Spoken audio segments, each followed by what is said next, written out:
Olá, mundo do samba, olá, Carnaval de São Paulo, sejam bem-vindos ao podcast Sampa Samba, último episódio do ano, tradicional episódio que existe desde a primeira temporada do Sampa Samba, desde lá de 2020, o carnaval que passou e o carnaval que virá, que sempre é o episódio que encerra a nossa temporada. Temporada essa que foi um tanto quanto atípica em alguns aspectos. Nós começamos o ano afastados do carnaval por vários motivos, entre eles exatamente o acúmulo, né, de situações. Para quem não me conhece, eu sou também professor da rede estadual do estado aqui de São Paulo. Era professor universitário pela Universidade Federal do Espírito Santo e nesse período todo também estava terminando o meu doutorado, pesquisas essas, né, que eu realizo desde 2013, né, 2013, 2012, de carnaval.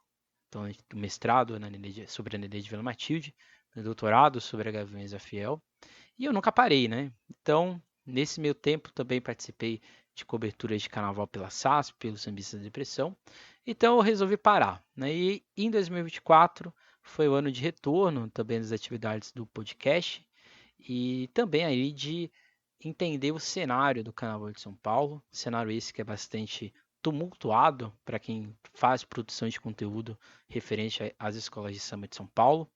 Nenhum problema referente às escolas, né? As escolas em si nunca tiveram um problema com, nunca tivemos nenhum problema, na verdade, com nenhuma das escolas. Temos certas divergências, sim, com aspectos referentes à gestão do Carnaval de São Paulo, principalmente aqui no Sampa Samba, né? Não nos sambistas, mas aqui no Sampa Samba, até mesmo antes de a gente chegar aqui no Sambista da Depressão. Mas seguiremos, né? Nosso trabalho não é um trabalho jornalístico, nosso trabalho é um trabalho analítico do Carnaval de São Paulo. Então não temos essa preocupação de falar da disputa de samba, da escolha do enredo, não é esse nosso objetivo aqui. Nosso objetivo sempre é falar do Carnaval de São Paulo por um olhar de pesquisa, né? Um olhar ali de aprofundamento teórico, questões um pouco mais analíticas, né, opinativas, e esse é e sempre será a missão do nosso podcast. Então, independente se ele continuará no futuro aqui no Sambistas de Depressão, ou se ele continuará em carreira solo, nós sempre estaremos em um ambiente em que é possível nós sermos opinativas, né? E essa é a função de qualquer veículo de imprensa. Embora nós não somos imprensa, né? Eu aqui sou historiador, né? Então, nosso papel aqui não é ser imprensa, nosso papel aqui não é ter credencial, nosso papel aqui é falar de carnaval, independente de onde estaremos, né? Então, fica aí essa questão. Então, o que passou, né? O carnaval desse ano foi um carnaval de muitas mudanças, né? Um carnaval que teve principalmente o aspecto de estrutura e infraestrutura como um centro das discussões, né? Então, a gente teve alteração do modo de julgamento aqui em São Paulo, não exatamente uma alteração brusca, não diria que ali uns 30, 40% de alteração que a gente teve no manual do jogador, e isso de certa forma interferiu no modo como foram avaliadas as escolas, principalmente os grupos de acesso, onde os problemas, né, são um pouco mais visíveis por várias questões, entre eles principalmente infraestrutura, né? Então, a alteração do módulo de julgamento, que aconteceu em 2024, já é projetada para 2025, também tem uma outra mudança, né? E principalmente mudanças no corpo de jurados, que foi uma das reações, né, da instituição para alterações e mudanças exatamente nesse vácuo, né? Que aqui, no meu ponto de vista, é uma mudança extremamente importante para o Carnaval de São Paulo. Acho que tínhamos sim uma defasagem em alguns jurados, no júri como um todo. Então, se a mudança está ocorrendo e ela ocorrer exatamente com uma formação e com um modo também de analisar o julgamento de uma forma um pouco mais justa, então sempre é bem-vindo de certa forma, né?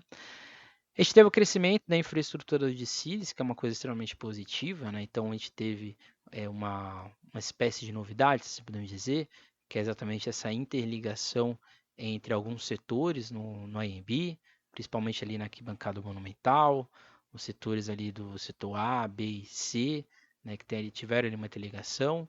Eu não estava nesse lado, né? Não fico do lado da Marginal, sempre fico do lado da Olavo Fontoura. E ali nas arquibancadas, né, que restaram, né, só restaram duas, você tinha ali uma interligação entre uma arquibancada e a outra. Eu julgo isso como algo positivo, até mesmo a infraestrutura do evento, né, seja é, em alimentação, em o, né, tudo o que ronda ali o entorno, embora isso ficou muito mais concentrado no setor B, né? Os outros setores ficaram um pouco mais pobrinhos nesse sentido, né?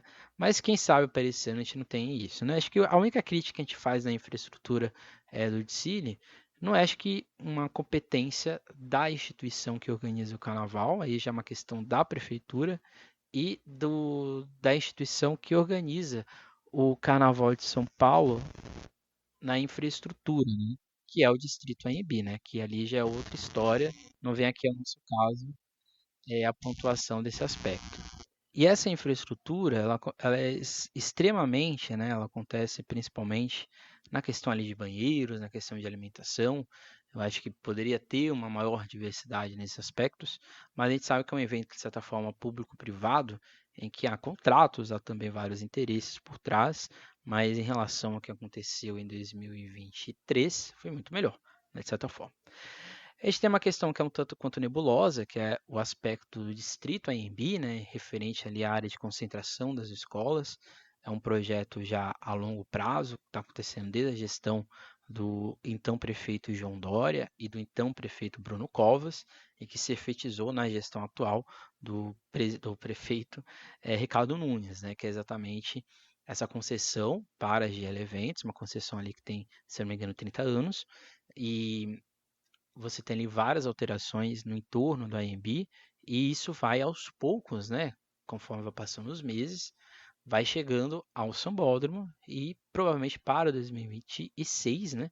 A gente tem ali alguma alteração nessa área de armação das escolas, de entrada, de chegada dos componentes principalmente, mas esperamos que as escolas, né, e a instituição que organiza o carnaval esteja a par das situações, mas eu acho que isso também tem que ser passado, né, para os brincantes do carnaval, que é uma coisa aí que a gente sempre fala aqui, né, o carnaval de São Paulo é um pouco apolítico nessa situação, né, sejam os presidentes, sejam os componentes, né, eles são um pouco estáticos nas mudanças, né, e não tem a preocupação, né, do que acontece, mas é sempre uma preocupação o Distrito AMB, não a existência do projeto, porque isso, dentro de uma política neoliberal, que é a política da Prefeitura de São Paulo, é inegável que isso um dia aconteceria, né? Mas a gente sempre espera que isso aconteça em benefício da sociedade, principalmente do carnaval, que é um, um importante centro dentro dessa região da cidade de São Paulo. Já em Santos, a gente teve uma alteração nas cabines de julgamento, né, que elas ficaram um pouco mais distribuídas ao longo da pista, e isso teve um impacto exatamente na avaliação das escolas, né, já que algumas agremiações que tiveram erros na parte final do desfile, elas foram penalizadas, assim como na parte do meio dos desfiles houveram acontecimentos que impactaram o desfile, mas eu acho que é muito interessante como que, e aí já fazendo uma espécie de um geral aqui sobre a cidade de Santos, mesmo nas dificuldades, né, que a liga, né, tem e nessa relação tanto quanto morde a sopra com a prefeitura de Santos, é interessante perceber que o Carnaval santista está tentando, pelo menos tentando, abrir as portas, né, ser um pouco mais presente na sociedade santista. E como eu sempre falo aqui no podcast, né, a cidade de Santos é uma cidade carnavalesca, né? Sempre teve grandes carnavais, as escolas sempre fizeram parte da paisagem urbana, sonora, cultural da cidade de Santos. E eu acho interessante que aos poucos a Liga está tentando fazer isso com eventos de lançamento de sambas, lançamento do próprio carnaval. Então a gente tem uma tentativa, pelo menos, de expandir o horizonte das escolas de samba. Embora, claramente, né, a questão da construção de um hospital infantil, né, perto ali da zona noroeste, causa esse temor do que vai acontecer para frente, mas esperamos que exista uma solução, né, que consiga beneficiar a população ao longo dos 365 dias do ano, mas também não prejudicar a própria população na elaboração dos desfiles de escola de samba, que movimentam claramente não uma gama enorme de dinheiro, mas tem ali uma participação interessante e ativa na cidade de Santos em termos econômicos, no entorno e assim como todo. E eu acho que interessante é o crescimento, né, de ações de Santos nesse aspecto. E eu acho que também a tentativa de abertura cultural da cidade de São Paulo, né, no projeto da Secretaria de Cultura do Estado de São Paulo, que tenta, né, fazer com que o carnaval saia da sua bolha, né? Embora eu ache que ainda é um tanto quanto incipiente, mas é pelo menos uma tentativa, né? E fica sempre aqui um apelo, né, para que a instituição, né, Liga SP, consiga, né, sair dessa bolha, né? A cidade de São Paulo, né, e o Carnaval de São Paulo como um todo, ele tem uma receptividade no setor público, porque é uma amizade, né, de anos, né, entre as gestões que estão na Liga São Paulo com a prefeitura. Então, acho que existe sim essa possibilidade de aproximação, e eu acho que essa aproximação tem que ser ainda mais audaciosa, né? Utilizando os espaços com maior frequência ali da própria cidade, né, da fábrica do samba, mas também sair da fábrica, né? Entrar nas escolas públicas, entrar no ambiente universitário da cidade de São Paulo e ter, de fato, um refinamento. Acho que é isso que falta para São Paulo. São Paulo é muito técnico, é muito organizado, mas não existe um refinamento do que é produzido aqui. Seja isso na questão técnica, seja isso na questão de pesquisa. E o Carnaval de São Paulo tem muito material que poderia ser explorado, mas que infelizmente não é divulgado da forma que deveria. Então, esse carnaval que passou, a gente pode dizer que é um carnaval de tentativas de mudanças, tanto em Santos quanto em São Paulo. Algumas deram muito certo, outras não deram tanto, mas fica a sensação de que é possível querer algo mais, né? Eu acho que isso vale também para as escolas, isso vale para as instituições que organizam, e eu acho que vale também para a população, né? Já que boa parte das pessoas que consomem os desfiles de escola de samba são pessoas que, na sua grande maioria, apenas frequentam, né? Às vezes nem frequentam, né? Apenas frequentam o sambódromo, né? Eles vão lá apenas para curtir o evento. Então, nesse sentido, é sempre importante que as escolas despertem nas pessoas, né, principalmente nesse público flutuante, a possibilidade de retorno, mas não no sambódromo, mas nas suas quadras, num interesse maior pelo carnaval, né? Vamos então fazer aqui uma leve retrospectiva sobre isso, o que aconteceu. Então a gente teve ali duas campeãs, na verdade nem duas campeãs, né? A continuação de campeonatos, né? Porque a Mocidade conquistou o seu bicampeonato e a União dos Morros o seu tri, né? Então você tem ali uma hegemonia, de certa forma, da Mocidade Alegre nesse retorno, né, da sua reestrutura, né, como um todo, que aconteceu em Açuque e continuou nesse ano, e da Unidos dos Morros, que mantém, né, essa perfeição técnica, se assim podemos dizer, nos seus desfiles, nos seus enredos, e isso se materializa de forma quase que nítida nos títulos que ela tem e nesse incômodo que, de certa maneira, a escola acaba tendo nas outras, no sentido de querer vencer, né? Eu acho que isso é sempre importante, né? E isso vai alavancando aos poucos o carnaval santista. É o que acontece no Carnaval de Vitória, né? Que você tem ali a hegemonia da Mocidade Unida da Glória e da Boa Vista, que de certa forma foi puxando as demais escolas de Vitória e arredondezas para buscar incomodar, né? Então acho que isso está acontecendo em São Paulo, acho que eu vejo as escolas querendo sair da sua zona de conforto, principalmente para 2025, e eu vejo isso em Santos também, claramente com as limitações, principalmente econômicas, mas a importância de ter instituições, né, como a Mocidade Alegre, como a Unidos dos Morros, organizada, é a possibilidade de mostrar que é possível sair do óbvio, né? Embora muita gente discorde do título das duas, mas aqui no nosso podcast a gente concorda sem nenhum problema tanto com o título da Mocidade quanto com o título da Unidos Morros. Destaques que a gente faz aqui em Santos são a vice e a terceira colocada, né, a União Imperial, que fez um índice extremamente luxuoso, né, impactante, né, na sua passagem. E o Tsili extremamente alegre, animado e para cima, né, da mocidade amazonense, que deu ali, né, até de certa maneira, até durante ali um pouco de tempo, a sensação de que a mocidade amazonense poderia até vencer o Carnaval Santista, mas infelizmente não conseguiu, né, por vários motivos, principalmente de aspectos visuais que a gente espera que esse ano a amazonense consiga, né, rompê-los. Mas acho que a Unidos Morros venceu, né? Então é claramente o destaque.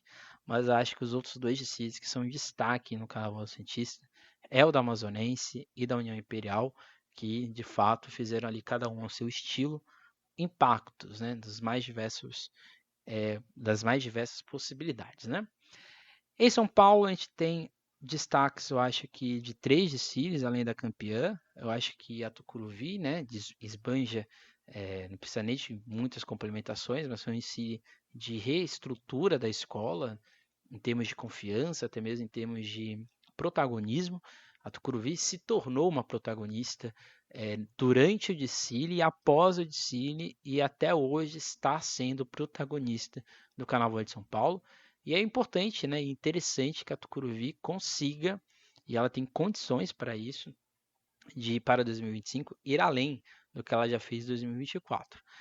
Claramente o retorno da Vai, que, né, tinha vencido o grupo de acesso em 2023 e retornou para 2024, um desfile extremamente ousado, extremamente fora da curva, até mesmo para a cidade de São Paulo, e uma verdadeira obra de arte feita pela Vai, pelo carnavalesco Sidney, que gerou um desfile apoteótico do começo ao fim, embora muitos tenham questões ali visuais, mas eu acho que visualmente falando é o desfile mais impactante do ano. E o Império de Casa Verde, que embora eu não goste muito do Cine, mas muita gente gosta, né? E de fato é um Cine extremamente empoderado, né? Você tem a homenagem a Fafá de Belém, mas você tem ali uma escola empoderada mesmo, seja dos componentes, musicalmente, visualmente. E para o público, principalmente o público que gosta de grandes estruturas, é um prato cheio, né? Então acho que esses 3 desfiles são destaque aqui em São Paulo. Acho que pontualmente a gente tem alguns impactos ao longo desse ano de 2024 que já estavam acontecendo no pré-carnaval de 2023 e se materializaram em 2024, que é exatamente a União Imperial, que a gente viu aqui, o abre-alas da Acadêmicos do Tatuapé, que é extremamente suntuoso, né, extremamente impactante, né? A abertura da escola em si é bastante impactante. Infelizmente, isso não se materializou para trás do desfile, mas é a possibilidade, né, foi uma possibilidade de a gente rever aquela Tatuapé bicampeã, né? E acho que isso é muito interessante. A estrela do terceiro milênio, né, que questões à parte, fez de si extremamente original no grupo de acesso 1, original em todos os aspectos, né? Na montagem, na estrutura, no enredo. Então, eu acho que é um desfile extremamente ousado. E eu espero que a escola mantenha essa ousadia para 2025, nesse tipo de estrutura de desfile que eu achei bastante interessante. A Mocidade Alegre, acho que visualmente falando também foi muito bem, principalmente a Ala das Baianas, que é um show à parte. O aspecto visual, né, de impacto da Dragões da Real, acho que a gente tem que fazer essa menção também, que foi extremamente bem feita. As alegorias do Império de Casa Verde, em especial a alegoria do boi e a alegoria dos estandartes, né, que era a terceira alegoria desse desfile, e o carro final, né, que era todo preto, 3 carros monocromáticos e muito bem feitos, né. E o Império esse ano teve uma particularidade, né, que é o uso da iluminação, né, uma iluminação muito bem feita, muito bem construída. Os carros não eram grandes, mas eles eram bem volumosos, né? Então mostra que a escola tem repertório de alegoria muito além do que ela imaginava. A Vai, acho que essa estética urbana deu certo e acho que isso é bastante inovador, de certa forma, né? Entre aspas, né? Porque a gente já teve a estética urbana no carnaval, mas a Vai trouxe isso de outra forma, né? E trouxe isso de uma forma extremamente elegante, né? Acho que isso e bruto, né? O que gerou esse incômodo, que é a arte urbana, né? A arte urbana, ela é incômoda de certa forma. Embora tenha sido rebaixada, o conjunto alegórico da Tom Maior era extremamente bonito, um dos melhores do ano, mas infelizmente, né, várias questões aconteceram que fez com que a escola não atingisse o seu objetivo final, né? Vamos à questão de baterias aqui. As baterias fizeram um show à parte esse ano em São Paulo. Destaca aqui em Santos a bateria da Amazonense e a bateria da Padre Paulo, cada uma ali no seu aspecto, mas um trabalho rítmico, um trabalho de bossas, um trabalho de ousadia bastante interessante, sendo que eu acho dessas que estão aqui, são 6, 7, 8, né, dessas 8 escolas que a gente faz o destaque aqui, eu acho que a Padre Paulo é um caso à parte. Acho que é extremamente bem feito, extremamente bem construído essa aproximação entre maracatu e a bateria, né, o samba como um todo, e o baque virado, né, que era exatamente a bossa da Padre Paulo, é uma coisa extremamente marcante, pelo menos para mim que estava lá no São Paulo, né? Em São Paulo, destaca a camisa verde e branco, que deu uma nova versão a um samba que era bom e se tornou protagonista de um desfile que alavancou a escola, né, para permanecer no grupo especial. O que fez a camisa permanecer foi, claramente não foi só isso, mas a sua bateria tem uma contribuição extremamente importante para isso. Acho que a Vai Vai também, não exatamente uma inovação, mas essa bateria em estilo rap, né, estilo hip hop, me agradou muito, né, e foi bastante inteligente o uso disso ao longo do desfile. A bateria da Dragões da Real, que fez aí no desfile uma tocada extremamente competente e voltada para o desfile da escola, né? Não fez grandes ousadias, não fez nada mirabolante, mas quando fez, ela assumiu ali durante aqueles segundos o protagonismo e depois entregou novamente para a escola ser protagonista de novo. Acho que as três grandes destaques, eu acho que em termos de bateria em São Paulo, é a Rosa de Ouro, né, a bateria do mestre Rafa, se não me engano, que novamente fez um trabalho extremamente excelente, extremamente audacioso, né? O mestre Rafa é talvez um expoente novo, não, expoente é novo, né? Mas seja um expoente dessa nova geração de mestres. A bateria do Império de Casa Verde, do Mestre Zoinho, que dispensa comentários, talvez seja a bossa mais bonita do carnaval, que é a bossa do refrão, se eu não me engano. É extremamente bem feita. Se você ouve, né, no áudio da Apoteose ou áudio dos desfiles ao vivo, fica ainda mais impactante, né, como a bateria conseguiu elevar o samba para um outro patamar que já era um patamar bom, né? E no meu ponto de vista, a grande bateria do ano é a da Tucuruvi, do mestre Serginho, que fez um trabalho excelente do começo ao fim e soube, né, dar a ancestralidade para o desfile. E esperamos que, inclusive, isso retorne, né, para o 2025 na temática indígena. Já no aspecto de comissões, algumas comissões acho que vale destaque, até mesmo pelos as pessoas que seguem, né, nas redes sociais, principalmente o impacto visual da comissão de frente da Gaviões da Fiel, que deu aquele chamariz, né, do que poderia vir pela frente, né? Embora eu acho que o desfile seja extremamente problemático no aspecto visual, é inegável que a comissão de frente fez uma apresentação extremamente impactante. Assim como a comissão da Tucuruvi, né, que tinha uma coreografia extremamente elaborada e extremamente pensada, né, para o avanço. Né? Então, em nenhum momento você tinha ali, não tinha, né, na verdade, nenhum momento na comissão de frente da Tucuruvi de descanso. Né? Então, o público estava sempre ali atento ao que estava acontecendo e isso prendia, né, e prendeu a atenção para, no meu ponto de vista, o melhor começo de desfile em São Paulo, que é o da Tucuruvi, né, que vai até ali o Abre Alas e termina, né, no casal de Messalho e Porta-Bandeira.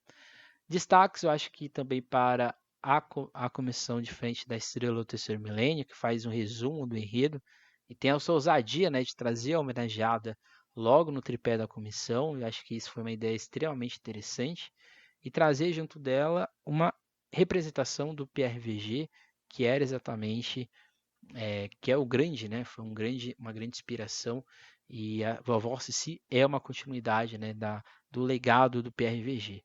E aqui em Santos, acho que a comissão de frente da Amazonense, que é uma das melhores, inclusive, dos grupos, né, que eu tive a possibilidade de assistir, uma apresentação extremamente inteligente, com pouco recurso, mas que deu o efeito necessário e importante para o desfile acontecer. Já em termos de casal, são vários, né? Aqui no nosso podcast a gente sempre valoriza os casais de Mestre Sala e Porta-Bandeira. Então aqui a menção ao casal da Estrela do Terceiro Milênio, ao casal da Unidos dos Morros, da Colorado do Brás, da Mocidade Unida da Moca, da Bandeirantes do Saboó, da Brasil, da Gaviões da Fiel, da Mocidade Alegre, da Tucuruvi, que no meu ponto de vista foram os grandes destaques deste ano e continuaram, né, dentro das suas respectivas escolas, a permanecer com esse bailado, né? E fica aqui o apreço, né, para como que vai ser em 2025. Este quesito que é o quesito que mais tem chamado a atenção, pelo menos para mim, aqui em São Paulo, e que eu acho que espero, né, que seja mais valorizado aqui também. Mas o destaque especial ao casal da Gaviões da Fiel, ao casal da Mocidade Alegre, da Colorado do Brás e da Bandeirantes do Saboó, que eu acho que foram os melhores deste ano, assim, da Brasil também, né? Que foram os melhores este ano em termos de coreografia, de força, de intensidade, de indumentária e principalmente de compreensão do enredo, né? E eu destaco aqui a porta-bandeira da Gaviões da Fiel, a porta-bandeira da Colorado do Brás, a porta-bandeira da Bandeirantes do Saboó e a porta-bandeira da Estrela do Terceiro Milênio, que foram casos à parte. Em termos de mestre-sala, o mestre-sala da Gaviões da Fiel, o mestre-sala da Mocidade Alegre e o mestre-sala da Unidos dos Morros, que eu acho que foram assim destaques individuais. Não cito o nome porque eu tenho medo de errar, né? Então eu fico aqui falando, pelo menos em 2024, os casais, né? E temos de conjunto, que são os desfiles que eu gosto mais, né? E a gente vai passar aqui a régua neles. Não é que eu não goste das campeãs, mas os desfiles que eu mais gosto, que eu vejo mais proposta artística, que eu vejo mais interação com o público, que eu vejo uma realidade de carnaval, são esses quatro, né? Vai Vai, Tucuruvi em São Paulo, União Imperial e Amazonense em Santos. Acho que esses são os desfiles do ano. São os desfiles mais técnicos do ano? Não são, porque você tem a Mocidade e você tem a Unidos dos Morros. Mas em termos de carnaval, sem sombra de dúvidas, esses são os quatro melhores. E, curiosamente, para 2025, esses quatro continuam sendo ali os destaques que eu, pelo menos, fico aqui ansioso para ver o que vai acontecer. Vamos para 2025, a agenda do nosso podcast. O nosso podcast vai começar, nosso podcast retorna dia 15 de janeiro, quando a gente vai fazer os grandes carnavais de 2005, né, relembrar o que era desfile, né, em 2005 no Carnaval de São Paulo. Então a gente vai fazer essa rememoração. Mas o nosso podcast ele vai ter aí, portanto, o que os enredos contam, que vão ser como a gente fez ano passado, a gente fez esse ano, na verdade, no Sambistas, a gente vai permanecer mantendo, que é ali uma espécie de projeção, né? O que esse enredo conta. Então, a partir da sinopse que o carnavalesco oferece, né, de forma pública, não vamos buscar nenhuma sinopse que não seja pública. Se a escola não tem a publicação de sinopse, a gente vai ali basear, né, baseado ali no que o samba conta, no que a escola está produzindo nas suas redes sociais. E o que os enredos contam, ele vai ter três momentos. Ele vai ter o momento de postagem, que é em texto, lá no Sambistas da Depressão, na minha rede social. Ele vai estar em vídeo, a partir no YouTube e também em podcast. E a gente vai ter ali alguns recortes para as redes sociais também dos enredos. O que os sambas cantam é exatamente a nossa visão artística e do que os sambas de fato estão falando nas suas reproduções. Então a gente vai fazer isso tanto em Santos quanto em São Paulo. Não vamos fazer esse ano em forma de debate, exatamente porque, para quem não sabe, para quem não sabe, minha pessoa é uma pessoa extremamente não grata, né, nas bolhas da organização do Carnaval de São Paulo. Então, para não prejudicar nenhuma pessoa da imprensa, não iremos chamar ninguém para falar nem de enredo nem de samba, tá? E é basicamente isso. Todas as escolas terão algum tipo de comentário, até mesmo a escola que a gente aqui não fala, mas que o Pedro, que faz parte aqui da nossa página também, e do Senhor Carnaval, estará aqui nos ajudando a fazer comentários e opiniões sobre a escola, que todo mundo já sabe. O termômetro vai ser ali exatamente, se eu não me engano, na última semana do Carnaval, em que a gente vai fazer ali um apanhado, aí sim com pessoas da imprensa, do que esperar, do que a gente pode aguardar, né, do Carnaval de São Paulo e dos desfiles. O Café com Média vai ser em formato de podcast, em que a gente vai estar ali fazendo a nossa interpretação do que aconteceu no Carnaval de Santos. O da Arquibancada é exatamente os textos que a gente vai fazer para os sambistas da depressão do que aconteceu nos desfiles. E o Alvorada Paulistana ele retorna exatamente para fazer ali um apanhado aí mais crítico dos desfiles. O da Arquibancada é um olhar artístico. Então a gente vai fazer ali uma análise da arte dos desfiles. O Alvorada Paulistana é crítico, baseado no regulamento, baseado ali no que as escolas fizeram, no que elas erraram, no que elas acertaram, ok? E o Café com Média é a mesma coisa, tá? O Café com Média é uma mescla do da Arquibancada com a Alvorada Paulistana. Então, esse é o nosso cronograma para o Carnaval de 2025. Nossas postagens vão começar aí, portanto, dia 8, lá no Sambistas da Depressão, com a Gaviões da Fiel, inclusive, no que os enredos contam, e em vídeo e em podcast, em áudio, a partir do dia 15 de janeiro. E aí, 3 vezes na semana, segunda, quarta e sexta, a gente vai ter vídeos e postagens sempre na minha página do Instagram e também no Sambistas da Depressão. Então é basicamente isso. Esperamos que vocês tenham aproveitado este ano de 2024. Novamente repito, a gente ficou ausente durante um bom tempo aqui no podcast, mas eu acho que foi uma pausa necessária. Eu acho que até mesmo para rever o modo como a gente tem que abordar o Carnaval de São Paulo e as estratégias que a gente tem que fazer para a gente não atingir um público maior, porque o meu objetivo, pelo menos, não é ter público. O meu objetivo é ter pessoas que nos ouçam e que compreendam a nossa mensagem. Então, por isso que a gente, para 2025, vai fazer essas diversas linguagens, né, de observar o carnaval, boa parte delas com opiniões, que na maioria das vezes pode não agradar as pessoas, na maioria das vezes pode agradar as pessoas, mas eu quero que vocês saibam que tudo que a gente faz aqui no podcast, desde quando ele surgiu em 2020, é baseado em fatos, mas principalmente em pesquisa. Então, nada que sai da nossa boca é aleatório. A gente tem pesquisa, pelo menos no meu caso, sou especialista em história, né? Sou historiador, em educação, ensino de história, em política educacional. Tenho também uma especialização, mas principalmente tenho conhecimento de causa sobre estética, filosofia da arte, sobre questão de arranjo, melodia de música, principalmente sobre linguagem. Então a gente não faz nada aqui à toa, a gente faz baseado principalmente em pesquisa.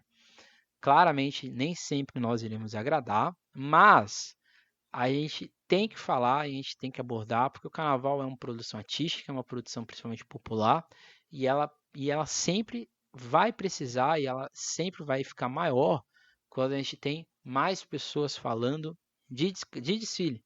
Não só falando que eu gostei disso e daquilo, mas também falando dos impactos que esses desfiles e essa produção tem para a sociedade. Então, basicamente isso, gente. Bom final de ano para todos. Bom aí final de 2024, né? Faltam aí alguns dias. Então, portanto, nós retornamos aqui no podcast, né, em áudio e em vídeo, já no dia 15. Episódio esse que, inclusive, já está gravado, né? Os grandes carnavais de 2005.